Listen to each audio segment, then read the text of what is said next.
Human beings are simply not designed to survive everywhere.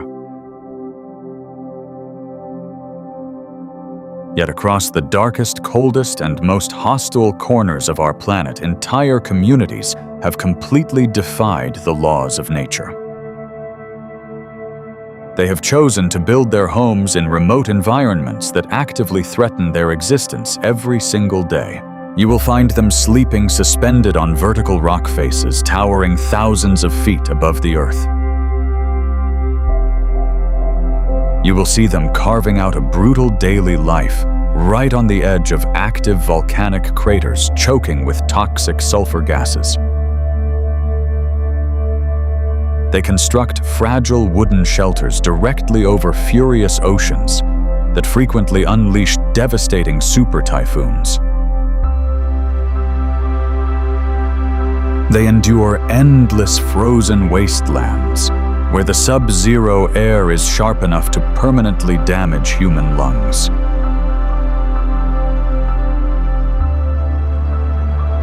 We also find them hidden deep within unforgiving tropical jungles, trapped beneath crumbling ancient stupas, and clinging desperately to the fragile edges of deadly mountain sinkholes. How do these deeply isolated people endure such absolute and terrifying extremes?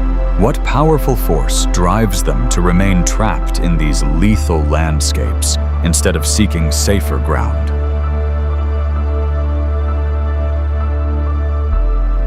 We are about to cross the invisible borders of the comfortable modern world. We will uncover the most dangerous, unforgiving, and impossible human settlements scattered across the globe. You are going to witness the absolute breaking point of physical endurance, extreme isolation, and raw mental resilience. We will guide you through hidden realms that structural engineers and modern geographers swear should not even exist. Our journey into the unbelievable begins right now in a place where solid ground completely disappears from view.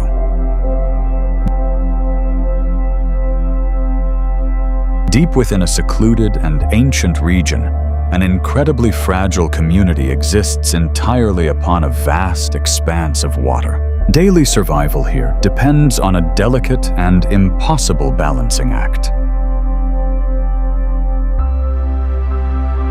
They must carefully anchor their wooden houses and cultivate their sinking gardens over a ruthless aquatic world. One fierce storm could plunge their entire livelihood into the dark depths below. The water is their only home.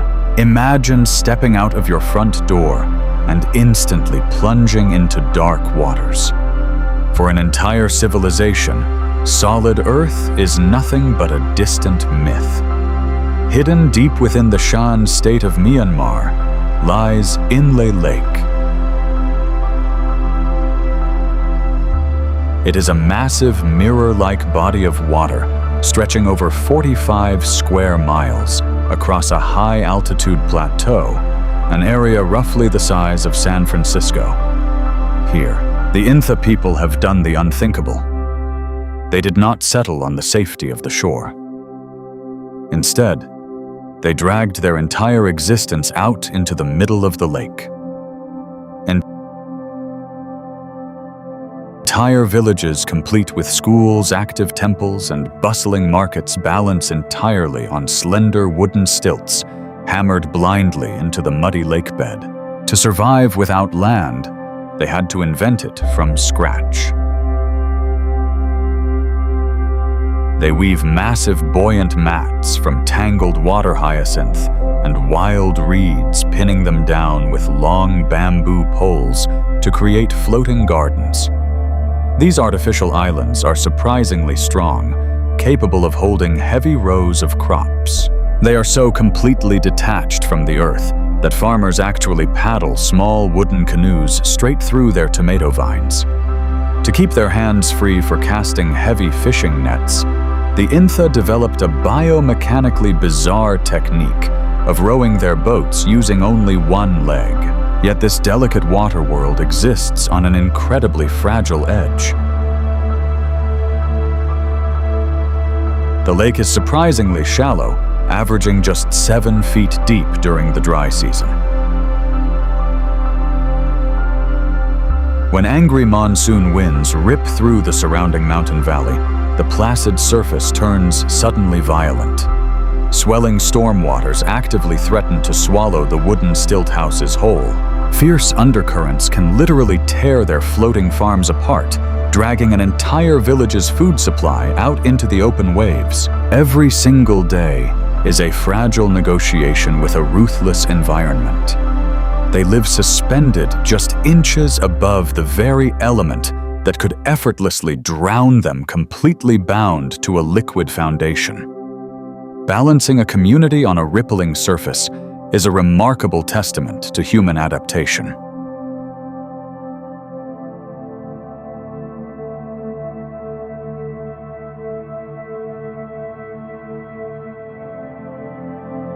But while the Intha have conquered a sinking horizontal world, other communities have backed themselves into a far more intimidating corner.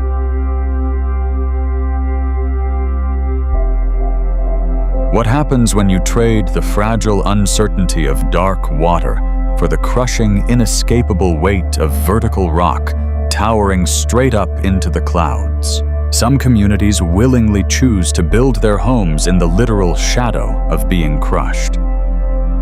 Hidden away deep within the lush highlands of West Sumatra, Indonesia, lies the awe-inspiring Harau Valley. Here, entire villages are deliberately nestled at the very bottom of colossal, sheer granite canyons. The small houses sit completely dwarfed by the massive vertical rock faces that tightly box them in from all sides, creating an inescapable feeling of physical isolation. These stone walls rocket straight up into the sky, reaching dizzying heights of around 1,700 feet. To put that massive scale into perspective, that is significantly taller than the Empire State Building looming directly over simple wooden homes, tin roofs, and quiet farm fields. You might wonder how an isolated society functions in a place so physically dominating and walled off from the rest of the world. The locals have somehow turned this extreme topography into a vital life source. They brilliantly channel the numerous high-altitude waterfalls, which constantly cascade down the sheer rock face directly into a complex ground-level irrigation network. This continuous flow of gravity-fed mountain water sustains their sprawling green rice terraces. They have essentially transformed the tight floor of a towering stone prison into a highly productive agricultural engine. Yet living at the absolute bottom of a giant geological bowl comes with an undeniable, terrifying reality. The sheer granite cliffs are constantly fighting a losing battle against heavy tropical erosion. They are highly prone to sudden violent rockfalls and severe landslides, especially when the torrential monsoon rains batter the region. A single structural failure of the canyon wall high above means thousands of tons of dense rock could obliterate the fragile settlements below in a matter of seconds. If the wall gives way, there is nowhere to run, and absolutely no warning. Enduring such immense geological pressure requires a quiet, unwavering psychological strength. It is an extraordinary display of human trust. Every single night, these villagers bet their lives on the hope that the towering mountains sleeping directly above them will remain perfectly still.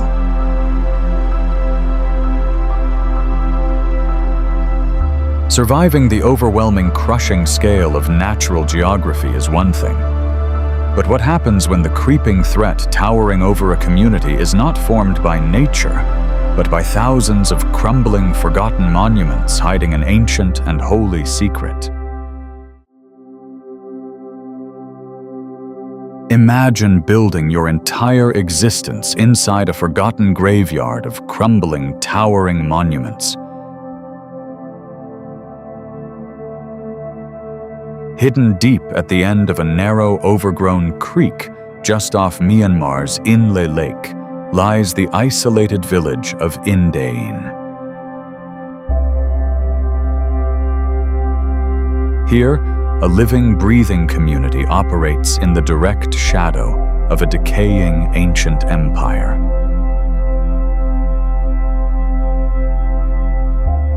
Daily routines bustling local markets, and modest wooden homes are deeply intertwined with an endless sea of cracking, leaning stone stupas that densely cover the hillside. There are over 1,600 of these sharply pointed spires, many of them quietly standing since the 14th century. Some reach heights of up to 30 feet, roughly the size of a 3-story building, looming directly over the tight dirt pathways where children run and merchants trade their daily goods. The villagers do not try to clear the heavy ruins or tame the relentless jungle that slowly swallows them. Instead, they have masterfully woven their daily survival right into the decaying cracks. They set up vibrant, noisy trading stalls resting flat against crumbling brickwork. They navigate a tight, labyrinth-like network of paths squeezed between dangerously tilting towers just to fetch water and gather essential supplies. Daily life simply flows around the massive ancient obstacles, treating centuries-old religious relics as the very walls of their own neighborhood. But living directly beneath the crushing weight of history carries a quiet and highly unpredictable threat. These massive stone structures have endured centuries of violent monsoon downpours, invading tree roots, and frequent regional earth tremors. They are heavily fractured and structurally compromised. At any moment, a sudden fierce storm or a minor seismic shift could send thousands of pounds of ancient brick and heavy mortar crashing violently down onto the fragile homes clustered tightly below. It is a haunting coexistence between the living and the forgotten past. The people of Indein accept this ever-present risk, anchoring their fleeting lives to these sacred decaying stones in a profound display of spiritual endurance. Yet while these isolated villagers face the sudden unpredictable threat of falling stone, they are at least shielded by warm tropical air.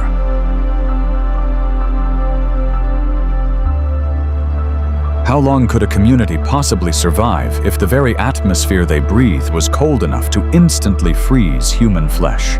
Imagine breathing air so violently cold that the moisture in your lungs threatens to crystallize with every single breath. Deep within the remote Siberian wilderness of Russia lies Oymyakon. It holds the terrifying title of the coldest permanently inhabited settlement on our planet. This is not a temporary scientific outpost filled with researchers. It is a functioning village built entirely on top of deep, unbreakable permafrost.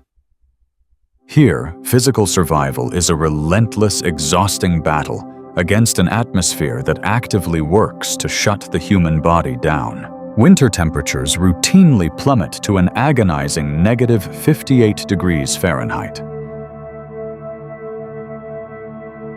In its darkest history, the thermometer once crashed to -90. To put that extreme into perspective, that is significantly colder than the average surface temperature on Mars. Yet, a resilient population of around 500 people chooses to call this brutal icebox home. To exist in this frozen hell, their daily adaptation must be absolute. Modern conveniences are completely useless. You cannot bury plumbing because the frozen earth violently crushes pipes, making outdoor wooden outhouses a chilling daily necessity. Vehicles must be left running continuously, sometimes for months at a time. If an engine is ever turned off, the oil solidifies instantly, turning the car into a heavy, useless block of metal. Because agriculture is biologically impossible, they survive almost exclusively on a heavy diet of raw frozen fish and reindeer meat. The most terrifying threat is not a severe storm, but the still air itself. Stepping outside without every inch of your skin heavily insulated invites instant frostbite. Even wearing ordinary metal-framed glasses is a major hazard, as the cold metal will quickly freeze directly to your facial tissue. A simple car breakdown just a few miles outside of town is not a mechanical inconvenience. It is a rapid, silent death sentence. It takes a stubborn, almost unfathomable psychological strength to raise a family in a place that treats human blood like ice. They remain anchored to this desolate white void, proving that our willpower can outlast the most punishing temperatures on Earth. But surviving an environment that freezes your flesh is only one extreme form of isolation. What happens when you trade the brutal ice for the suffocating, humid embrace of a primordial jungle? Willingly cutting yourself off from the rules of the modern world. There are groups of humans who willingly sever all ties with the modern world, choosing instead to disappear into a suffocating jungle that frequently and violently shakes beneath their feet. Situated about 90 miles off the western coast of Sumatra, Indonesia, the Mentawai archipelago is a dense, rain-soaked wilderness entirely cut off from the mainland. Here, indigenous tribes exist in a state of absolute, primitive isolation. They dwell deep within the dark canopy of the rainforest, surrounded by a furious ocean, and relying entirely on winding, muddy rivers to sustain them. Separated from the rest of humanity for thousands of years, the Mentawai people live in elaborate traditional wooden longhouses designed to shelter up to 90 extended family members at a single time. To survive this raw, unforgiving environment, they had to completely master the deadly art of the forest. They extract their primary food source laboriously from the thick, starchy core of massive sago palms. To secure wild protein, hunters quietly navigate the dense, thorny brush, using hand-carved bows and arrows tipped with lethal homemade neurotoxins.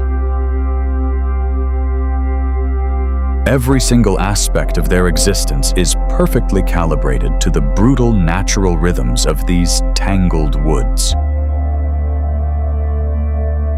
But this profound, self-imposed isolation comes with a terrifying, invisible cost, hiding just beneath the soil. The Mentawai Islands sit directly on top of one of the most volatile tectonic fault lines on Earth. This is a highly active Megathrust zone. Deep below the ocean floor, immense geological pressure is constantly building up. When the continental plates inevitably snap, the release triggers massive earthquakes and unleashes catastrophic tsunamis capable of completely obliterating coastal and river settlements in a matter of minutes.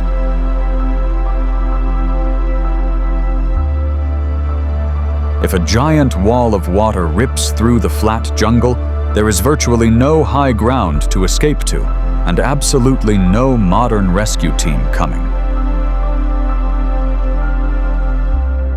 Yet these communities completely refuse to relocate to safer shores. Their personal identities and ancestral souls are permanently tied to the spirits of this specific forest. They accept the constant looming threat of sudden geological annihilation as simply another unchangeable rule of nature. Living at the daily mercy of a volatile, shaking ocean floor requires a profound earthly resilience.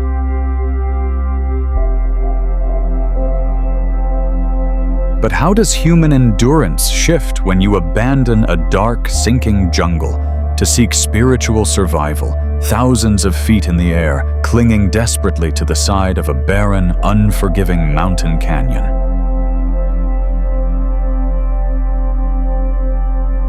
Imagine devoting your entire life to finding inner peace, only to seek it suspended halfway up a crumbling, desolate canyon wall.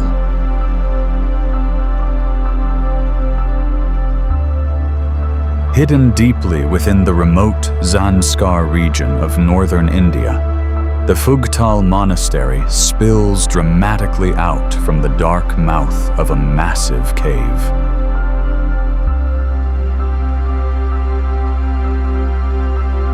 It sits entirely cut off from any modern transport, surrounded by a punishing and breathless high-altitude desert. This is not merely a forgotten historical relic.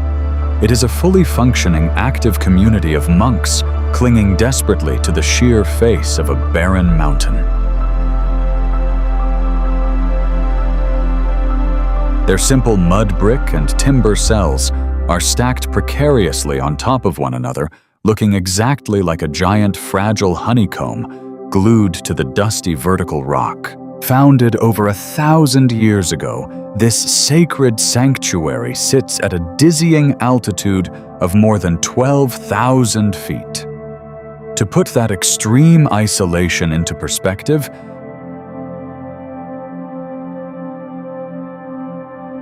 you must endure a grueling multi-day trek entirely on foot just to reach the lowest steps.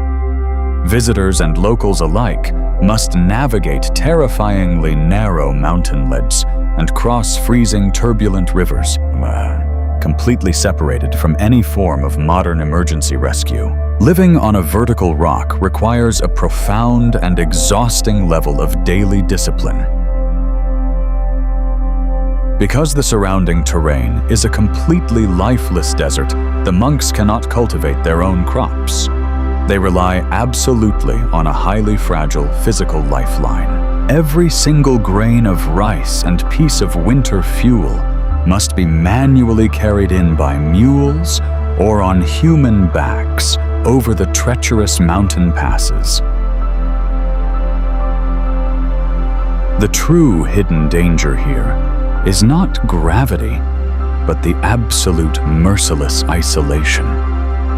For nearly 6 months of every year, deep Himalayan snow completely seals the valley off from the rest of humanity. A slightly longer winter, or a single delayed supply caravan, brings the very real and silent threat of starvation to the entire monastery. Enduring such extreme, calculated deprivation is a deliberate spiritual choice. They have traded physical safety for a profound, unbroken silence, anchoring their mortal lives to an environment that offers absolutely zero natural mercy. Surviving on a barren, frozen rock requires mastering the silence and accepting the deep isolation. But what happens when the relentless threat to a community comes not from a quiet mountain, but from the furious, deafening roar of a shattered ocean? Some communities do not just live on the edge of disaster, they build their entire lives directly on top of its fresh ruins. Lying just off the northern tip of Cebu in the Philippines is Bantayan Island.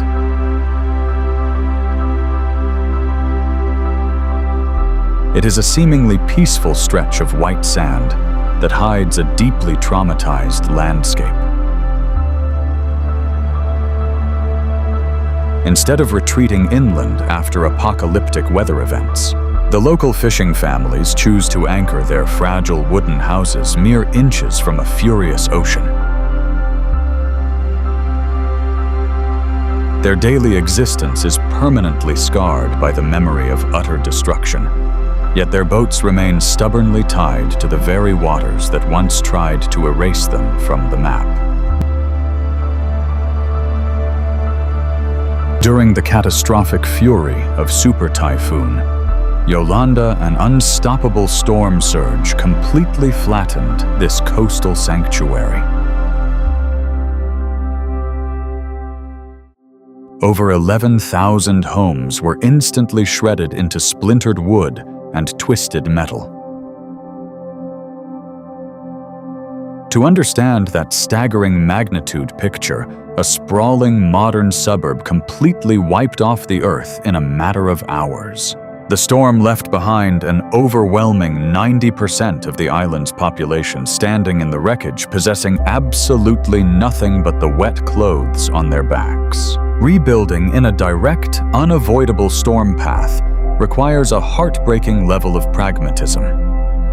Rather than pouring resources into heavy concrete bunkers, they simply cannot afford locals deliberately construct lightweight, flexible bamboo dwellings.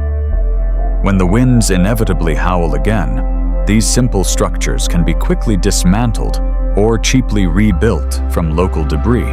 The ocean is their absolute lifeline. Therefore, the fishermen patch together battered wooden outrigger boats, plunging back into the dangerous, unpredictable currents every single morning just to pull enough catch to feed their surviving children. The true terror here is not a sudden earthquake, but the creeping, undeniable certainty of the next superstorm. The surrounding waters are rapidly warming, fueling tropical cyclones that grow larger and more violent with every passing season. Every dark, swelling cloud on the horizon carries the suffocating weight of history, threatening to repeat the absolute worst day of their lives. Enduring such catastrophic repeated loss reveals a raw, bleeding human resilience. They completely refuse to surrender their ancestral shores, clinging fiercely to a wounded coastline because the turbulent sea is the only provider they have ever known. Refusing to yield to a destructive ocean at sea level is a heavy burden to bear. But how does that fierce human defiance change when you are forced to climb away from the roaring coast, carving a fragile daily existence directly into the steep, trembling spine of a jagged mountain? To survive in a landscape that actively rejects human settlement, one ancient civilization decided to manually carve an entire mountain range into giant, flooded steppes. Deep within the remote Cordillera ranges of the northern Philippines lie the Ifugao rice terrace villages. Here, isolated farming communities do not just live among the mountains. They sleep suspended on the narrow, precarious edges of a colossal agricultural amphitheater. These modest wooden stilt houses balance on the very brink of sheer terraced drops. Created entirely by hand over 2,000 years ago, this massive network of mud and stone walls covers an astonishing 4,000 square miles.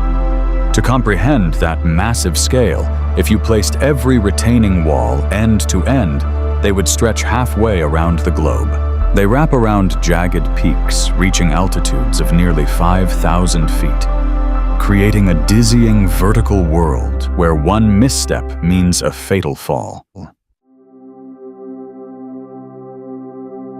The Ifugao people engineered their own survival by mastering the high-altitude rainforests. They built a highly complex, gravity-fed irrigation system that channels pure spring water down the steep slopes, brilliantly transforming barren cliffs into fertile soil. The villagers spend their entire lives hiking up and down thousands of slippery, moss-covered stone steps, fiercely maintaining the ancient retaining walls with their bare hands. Every single day is an exhausting physical battle against the heavy pull of gravity. Yet this magnificent architectural triumph is essentially a ticking geological time bomb. The Philippines is slammed by an average of 20 violent typhoons every year and sits directly on a heavily active tectonic fault line.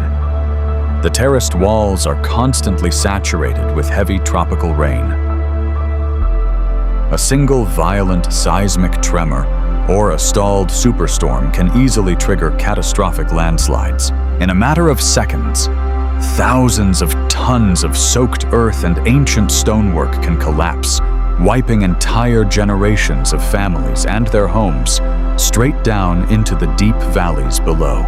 Their daily existence is a breathtaking display of human defiance, choosing to anchor their heritage to a perpetually crumbling slope. Defeating gravity in a tropical storm zone demands relentless physical endurance. But how does human resilience shift when a mountain community must fortify itself, not just against deep, suffocating snow, but against centuries of violent, inescapable clan warfare? Some human settlements were not built to embrace the outside world, but to violently keep it at bay. Hidden deep within the jagged peaks of the Greater Caucasus Mountains lies Ushguli, an incredibly remote community in the high-altitude region of Georgia. You will not find a welcoming open layout here. Instead, this village looks exactly like a defensive fortress, permanently frozen in the Middle Ages, heavily dominated by dozens of towering ancient stone structures piercing the sky. Sitting at an elevation of nearly 7,000 feet, it claims the title of one of the highest continuously inhabited settlements in all of Europe. During the brutal winter months, a heavy freeze completely isolates the valley, burying the landscape under snow up to 16 feet deep. To understand that overwhelming scale, it is enough white powder to entirely submerge a modern two-story house. The architecture here is a direct response to a dark and unforgiving past. For centuries, the locals did not just battle the freezing weather. They fought deadly multi-generational blood feuds. Families engineered their own survival by constructing imposing defensive swan towers right next to their living quarters.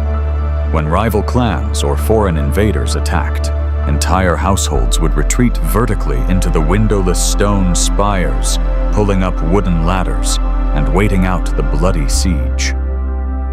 Today, the modern residents survive the punishing 6-month-long winter lockdown by relying absolutely on these ancient methods of endurance. They stockpile massive amounts of cured meats, aged cheeses, and dense firewood, completely cutting themselves off from modern supply chains. Yet the most terrifying threat descending on Ushguli today is no longer enemy armies. It is the unstable mountain itself. The steep slopes surrounding these ancient stone houses are highly prone to sudden catastrophic collapse. When the massive winter snowpack finally begins to shift, violent avalanches roar down the valley with enough kinetic force to shatter solid rock and completely crush anything in their path. Enduring this intense medieval isolation requires a fierce, deeply ingrained cultural pride. The Svan people absolutely refuse to abandon their ancestral fortresses, choosing to anchor their lives to a harsh history of bloodshed and winter survival. Standing strong against a visible crashing mountain builds a legendary toughness. But how do you protect your family when the deadly threat is entirely invisible, quietly eating away at the very ground beneath your floorboards? Sometimes the most terrifying threat to a community is not falling from the sky, but quietly dissolving right beneath their boots. What if the solid earth you trust every day is actually a thin, fragile crust, hiding a dark, bottomless void? Deep within the northern highlands of Thailand rises the massive limestone peak of Doi Chiang Dao, shrouded in thick tropical mist. Remote tribal villages are scattered across its steep emerald slopes. On the surface, it appears to be a peaceful, grounded agricultural haven. But these homes are actually sitting directly on top of a colossal geological sponge. The entire mountain is constructed of highly porous karst limestone. This means the earth below these farmers is completely hollowed out by a vast, intricate labyrinth of subterranean rivers and massive underground caves. The jagged peak towers over 7,000 feet into the sky, yet the truly staggering numbers lie in the dark below. Beneath these quiet wooden homes stretches an ancient cave system estimated to be over 7 miles long. Some of these pitch-black subterranean chambers are large enough to easily swallow an entire modern cathedral. To survive on this hollow foundation, the locals must tread incredibly lightly. They strictly build lightweight bamboo and wooden structures rather than using heavy concrete, which would severely stress the brittle rock. They also cultivate small, dispersed farming plots. This prevents pooling large amounts of heavy irrigation water, a mistake that would rapidly accelerate the decay of the fragile limestone floor. Yet living above a hollowed-out mountain is a silent, terrifying game of geological roulette. During the relentless tropical monsoon season, millions of gallons of acidic rainwater violently flush through the hidden cracks. This aggressive erosion quietly eats away at the bedrock, creating an ever-present invisible threat of sudden sinkholes. Without a single second of warning, the ground beneath a village could completely collapse, plunging homes straight into the crushing depths. Existing here requires an extraordinary blind trust in the unseen. These communities anchor their entire heritage over an empty abyss. Waiting for the hidden ground to suddenly vanish demands an agonizing mental fortitude. But how long can a person survive when simply walking to your own front door requires a brutal, lung-crushing vertical march that pushes human biology to its absolute breaking point? Some human settlements demand an agonizing physical toll simply to walk through their invisible gates. Tucked high within the misty, unforgiving Cordillera Mountains of the northern Philippines sits the ancient tribal settlement of Buscalan. Absolutely zero paved roads lead into this deeply secluded enclave. To reach this isolated society, the comforting concept of modern transportation must be entirely abandoned in favor of raw, lung-burning human horsepower. The village rests at a breathless elevation of over 3,000 feet. To simply arrive at their own homes, every single resident must conquer a punishing near-vertical trek. They carefully navigate razor-thin dirt ridges crossing deep river valleys before ascending roughly 1,000 uneven, moss-covered stone steps carved straight into the solid mountainside. Because wheeled vehicles physically cannot cross this rugged terrain, the local but tribe must carry their entire modern existence on their own shoulders. Every single sack of commercial rice, heavy steel propane tank, and piece of corrugated roofing material is transported strictly by foot. Local men and women, regardless of their age, routinely hike up these brutal inclines, carrying massive loads that frequently exceed 80 pounds. They march upward day after day, locked in a mechanical, exhausting rhythm that slowly wears down the human frame. Yet this intense physical fortress creates a terrifying, ever-present vulnerability. The absolute lack of road access means that a sudden medical emergency instantly becomes a frantic high-stakes race against the clock. A patient must be manually carried down the treacherous, slippery slope just to reach the nearest vehicle. Furthermore, when violent tropical monsoons eventually wash out the muddy, unlit trails, the entire community is instantly severed from the outside world. They are completely trapped in the clouds, left to survive solely on whatever meager supplies they managed to haul up the mountain before the heavy rains began. It is a harsh, uncompromising reality where physical endurance is the only accepted currency for survival. Their calloused bodies tell the silent story of a fiercely proud people who have willingly traded the ease of the modern world for absolute ancestral preservation. Pushing your muscles to the breaking point on a steep dirt trail is an exhausting, lifelong burden.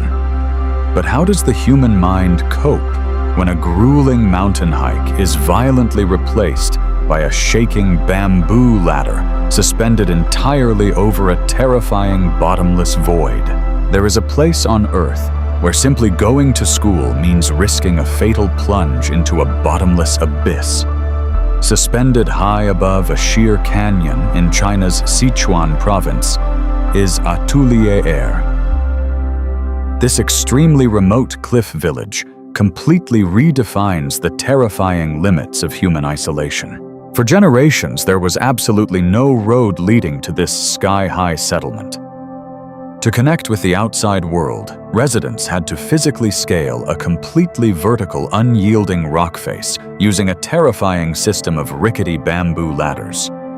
These fragile wooden structures were tied loosely together with wild vines and rusted wire dangling directly over a sheer, unforgiving drop. The village sits isolated at a dizzying altitude of roughly 2,600 feet above the valley floor. To put that staggering vertical height into perspective, it is nearly equivalent to climbing the entire exterior of the Burj Khalifa, the tallest building in the world, using only your bare hands and zero safety harnesses. Young children as little as 6 years old routinely made this gut-wrenching 2-hour ascent just to attend classes in the town below. Conquering this terrifying vertical world required an absolute, unwavering mental discipline. The locals carried everything they needed to survive, from fresh seeds to heavy livestock, strapped tightly to their backs while climbing. They navigated the rotting bamboo rungs purely by muscle memory. They gripped the slick cliffside with heavily calloused hands, completely aware that a single momentary slip meant sudden death. Recently, a heavy steel ladder was finally bolted deep into the solid stone, but the grueling, sheer physical climb remains their only lifeline. The true hidden terror here lies in the inescapable laws of weather and gravity. When fierce mountain winds howl through the narrow gorge or heavy seasonal rains slick the cold metal steps, the ladder instantly transforms into a deadly trap. Unpredictable high-altitude gusts possess enough kinetic force to easily rip a weary climber straight off the rungs. Enduring this daily nightmare of vertigo is a fierce testament to their deep ancestral devotion. They cling stubbornly to a dangerous cliff edge because the mountain provides an impenetrable fortress against modern chaos. Pushing the human body up a terrifying vertical ladder is a heart-pounding test of physical bravery. But how long can a person endure when the deadly threat is no longer falling through the sky, but desperately suffocating because the sky itself has run out of breathable air? What drives thousands of people to willingly suffocate themselves every single day just to earn a living? High in the frozen, barren peaks of the Peruvian Andes sits La Rinconada. It holds the grueling title of the highest permanent human settlement on Earth. This is not a sanctuary for spiritual retreat, but a chaotic, sprawling gold mining camp built directly on top of a permanent glacier. Here, human biology is stretched to its absolute breaking point. The atmosphere is so incredibly thin that simply taking a few steps feels like running a full marathon. The town is situated at a staggering altitude of over 16,700 feet. To understand that extreme elevation, it is significantly higher than the tallest mountain in the continental United States. At this dizzying height, the freezing air contains only about 50% of the breathable oxygen found at sea level. Despite these brutal biological conditions, a desperate population of nearly 50,000 people has carved a harsh society out of the ice and rock. They construct uninsulated tin shacks directly on the permafrost, surviving entirely without running water or modern sanitation systems. Miners endure sub-zero temperatures descending into unstable, completely unregulated tunnels every single day. They work under an ancient, brutal payment system where they labor for nearly an entire month without a single paycheck. In exchange, they are only allowed to keep whatever raw ore they can physically carry out of the mountain on one designated day. The immediate danger here is not just a sudden crushing mine collapse, but a slow and silent poisoning. Because raw mercury is heavily used to separate the gold from the rock, the thin air and local water supply are highly contaminated with toxic fumes. Combined with chronic severe hypoxia from the lack of oxygen, the human body slowly breaks down, routinely leading to deadly respiratory failures. It is a heartbreaking intersection of biological torture and raw economic desperation. These men and women trade their physical health for the faint glimmer of gold, anchoring their fleeting hopes to a frozen, suffocating rock. Pushing the human body to the brink of asphyxiation in the freezing cold is a terrible price to pay for daily survival. But how much worse does that sacrifice become when you trade an oxygen-starved glacier for a boiling, unstable crater that actively chokes you with toxic volcanic gas? Some human beings do not just live adjacent to danger. They willingly march straight into the throat of an active volcano to carve out a living. Plunged deep within the eastern edge of Java, Indonesia, the Kawah Ijen crater presents a landscape straight out of a nightmare. This is not just a geological wonder, but a brutal, suffocating workplace and home for hundreds of local sulfur miners. Every single day, in the dark hours before dawn, these men descend into a steep, rocky caldera, heavily shrouded in thick yellow smoke. They operate directly beside the largest highly acidic crater lake on the planet, an environment so hostile it spontaneously ignites into mesmerizing deadly blue flames. The physical toll demanded by this environment completely defies basic human biology. Miners manually shatter chunks of burning sulfur and load them into twin bamboo baskets that frequently weigh up to 200 pounds. To put that crushing, agonizing burden into perspective, they are hauling a load heavier than a full-grown adult man balanced entirely on a single scarred shoulder. They must carry this immense weight up a treacherous, rocky path out of the deep crater, often wearing nothing more than thin rubber boots. To survive the blinding, suffocating atmosphere, modern gas masks are rarely an option.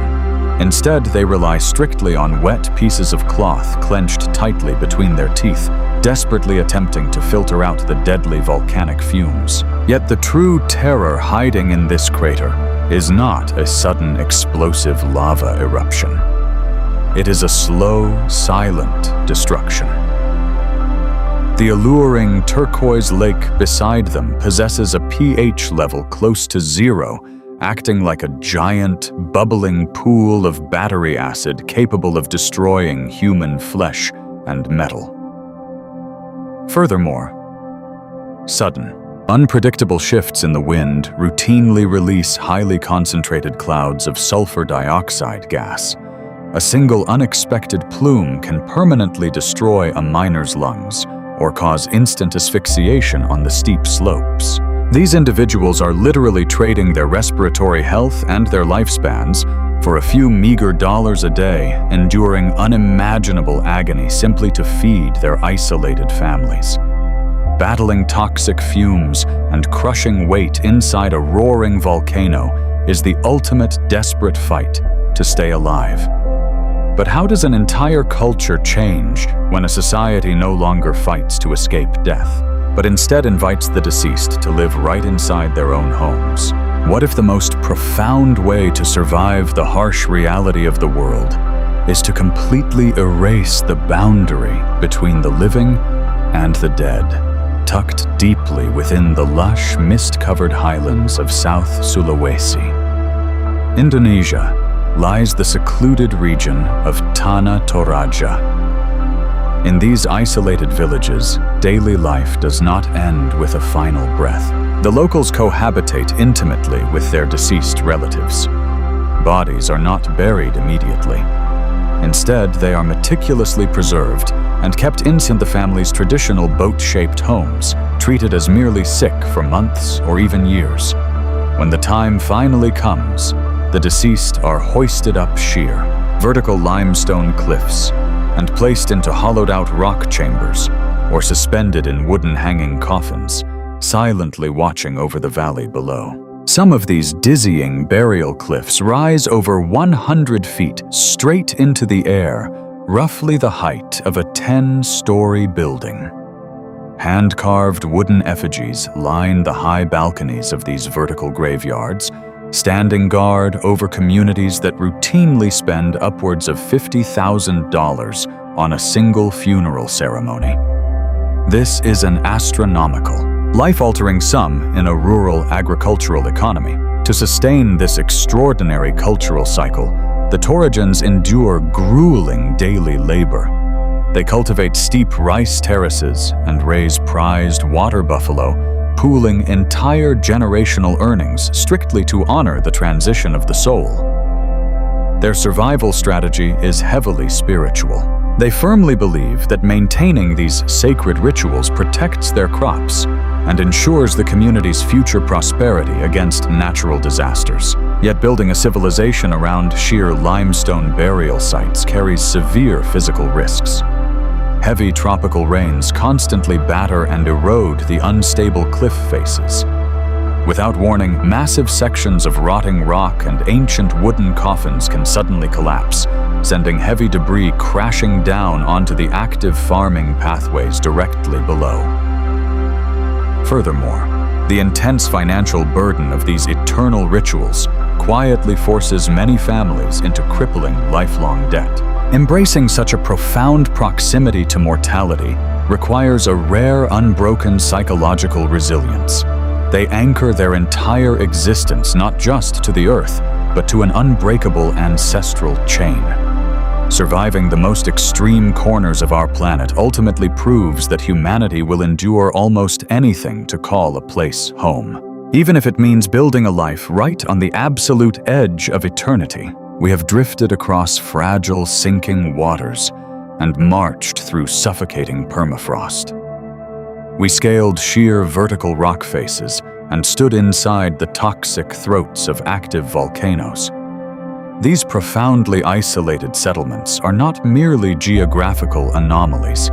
They stand as absolute proof of humanity's astonishing capacity to adapt to the most punishing extremes.